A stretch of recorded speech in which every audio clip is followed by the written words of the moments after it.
We listen, we don't judge. We listen with no judgment. Indaba ka-Anonymous osibhalele namhlanje ifundeka kanje. Ubaba wangiganisa indoda ethwele. Ngiyabingelela kuwe dadewethu nakumphakathi wala ekhaya. Ngingowesifazane okhulele endaweni yase-KZN eNquthu. Ngikhuliswa umama kanye nobaba. Besiyisikhombisa izingane ekhaya, kumantombazane amathathu nabafana abane. Bekuyimina owokuqala. Sikhule ngaphansi kwesandla esiqinile sikababa. Ubesayibambe ngomthetho omdala. Engabhedelwa kangangokuthi ibhlukwe ekhaya ubungaligqoki uma uyintombazane. Nokudla futhi kukhona ebesingavumelekile ukukudla thina njengamantombazane. Ngapha kwakuphoqelekile ukuthi sihambe umhlanga. Ubaba ubenemfuyo eningi kakhulu, futhi nasendaweni ehlonishwa. Ubaba-ke ubesiphilisa ngakho ukuthengisa imfuyo yakhe. Ebesenamakhasimende amaningi, amanye futhi anemali. Umama yena ubengasebenzi. Angithi wayethi ubaba umuntu wesifazane udalelwe ukunaka ikhaya, indoda kube iyona esebenzayo engenisa imali endlini. Ngafunda amabanga aphansi ngawaqeda. Kuthe mase ngenza amabanga aphezulu, kwakhona omunye ezintombini owenzelwa umemulo. Saya-ke ukuyomphelezela njengodadewethu, babekhona nabazali. Kuthe kulowo mcimbi, kwakhona ubhuti nje osekhulile, owacela ubaba ukuthi amuganisele mina. Wakujabulela kakhulu lokho ubaba, wafike watshela umama ekhaya, kwase kuba uyena-ke umama ongitshelayo. Ngacela-ke kuye umama ukuthi akangicelele kubaba ngimane ngiqede isikole. Ngoba phela naye ubaba wayazi ukuthi uzobiza ezinhle izinkomo ngokufunda kwami, akabanga nankinga. Konke lokhu kwenzeka mangenza ugrade 11. Ngiqede isikole ngineminyaka ewu-17. Ngenxa yokuthi ubaba wayengumuntu vele othanda imali. Wacela kulobhuti ukuthi ucela ukuzifundisela mina, abese engithatha-ke mangiqeda. Ngawuphasa ngamalengiso umatikuletsheni wami. Ngase ngiya enyuvesi ngiyofundela ukuba ummeli. Wayephikisana ubaba nesinqumo sami, ngoba ethi lowo msebenzi uzongenza ngikhulume kakhulu.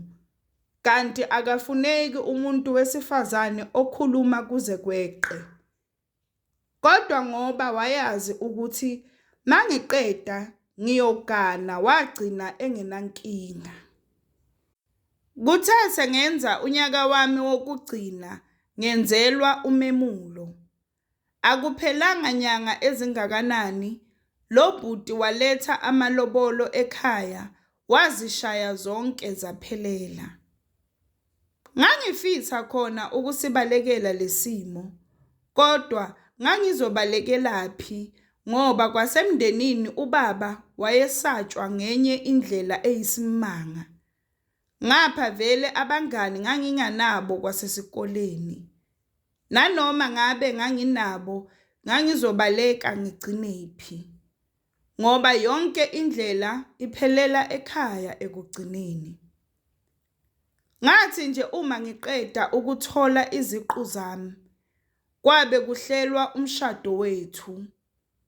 Ngangingamazi-ke lo bhuti, ngamubona kancane ngelanga lamalobolo, kodwa ngaze ngamubona kahle sesishada. Nakuwo lowo mshado, mina nganginganako ukuphawula zonke izinhlelo zenziwa nguyena ubaba kanye nomama. Ngangingazi-ke ukuthi lo bhuti uyisangoma, usebenza ngabantu. Ngabona mhla ngifika kwakhe. Akungiphathanga kahle konke lokho, kodwa ngoba phela ubaba kwakuyindlovu kayiphikiswa, kwaphoqa ukuthi ngamukele isimo. Ngafike ngatshelwa-ke umthetho wala ekhaya, ngitshelwa uyena umyeni wami. Okwangithusa kakhulu ukuthi mina nganginendlu yami, naye anendlu yakhe, bese kuba indumba.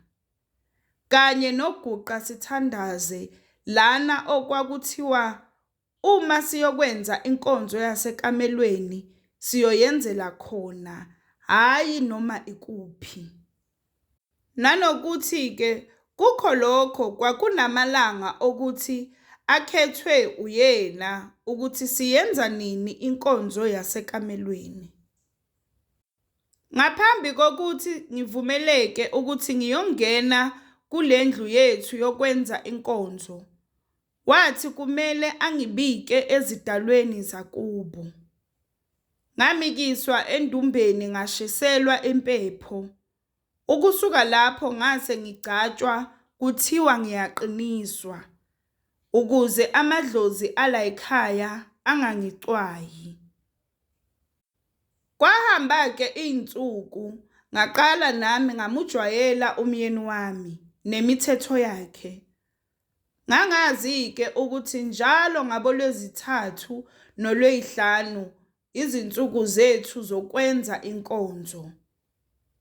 Kodwa okwakungithusa kakhulu ukuthi lo muntu wayelala nami ngisho ngisesikhathini, kanti futhi wayethatha ama-pads wami angcolile athi kumele ahlale kule ndlu ngize ngiqede, ngoba kumele alahlwe nguye ukuze angivikele. Mangibuza ukuthi ungivikela kuphi, impendulo yayithi phela bona njengezangoma bashayana bodwa ngemithi. Manje nami angiphephile ngoba ngiwunkosikazi wakhe. Kwahamba isikhathi, ngangibamba kodwa izisu zichitheke. Nalapho futhi ngangingavumelekile ukuya emtholampilo.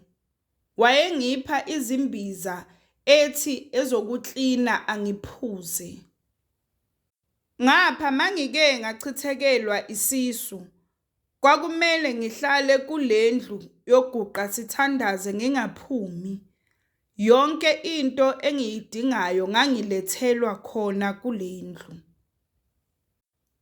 Kwathi nje ekuhambeni kwesikhathi wacela ukuthatha unkosikazi wesibili, ngoba ethi mina angitholi abantwana.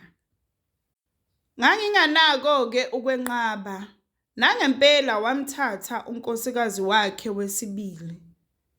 Naye futhi wakhelwa eyakhe indlu, nabo bebahlangana kule ndlu yenkonzo kuphela.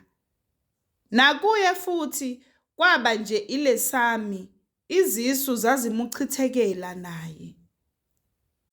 Emva kwalokho-ke wayeselokhu ethathile nje abafazi, ngoba sisele manje siba u4 kodwa besiba u5.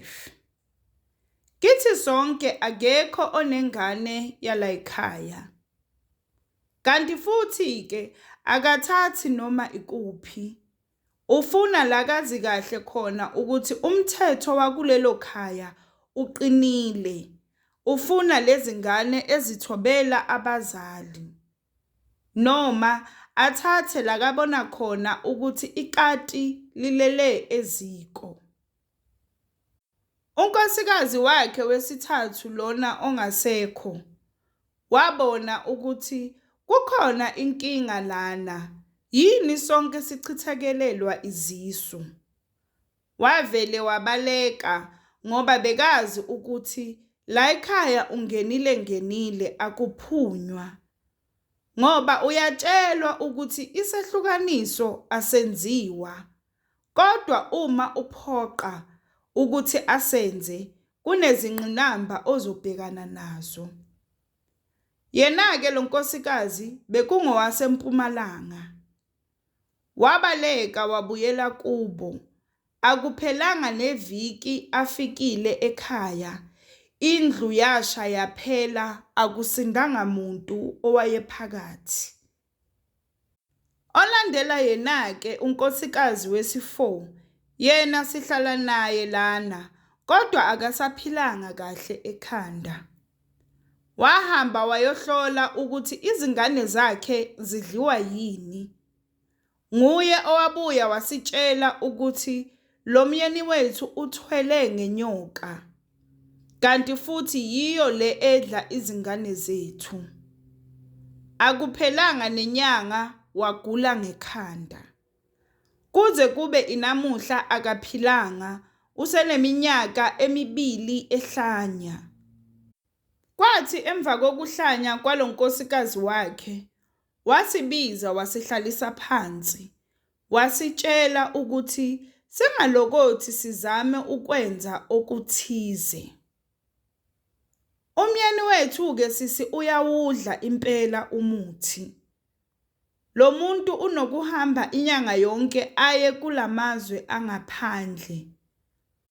Ngapha nabantu abasuke bazele insebenzo yakhe, bahamba baphinde babuye bezobonga ngezinkulu izipho, ezinjengezimoto nemfuyo. Ngiyafisa sisi ukuphuma kulomuzi nalomshado, kodwa ngisabela impilo yami kanye neyomndeni wami. Ngapha angazi nanokuthi noma ngingathi ngiyaphuma ngiyofuna usizo lwesintu, ngizophuma ngibhekephi. Phela thina ekhaya sazikhulela sikhonza. Ngingazi-ke ukuthi ubaba yena uyabazi na abantu besintu, ngoba naye isithunzi sakhe sasinzima kakhulu. Phela wawungeke uzwe ekhaya kuthiwe kulahleke imfuyo. Ngiyacela bandla kongaba nosizo ukuthi ngiphuma kanjani kulesimo angisize. Okungizwisa ubuhlungu, ngafunda kodwa iziqu zami zihleli. Ngapha ngagcina ubuntombi bami ngibugcinela lesikhohlakali. Ngicela abazali bayeke ukuganisa izingane zabo ngenkani, ngoba abazi bayobhekana nani phambili. We listen, we don't judge. We listen with no judgment. Sacela usitshele ukuthi ucabangani ngendaba ka-Anonymous osibhalele namhlanje lapha ku-comment section. Sacela ungakhohlwa ukulike, ushare, usubscribe. Ungakhohlwa ukuthi ukusubscribe it's for free, awubhadali lutho, it's for free.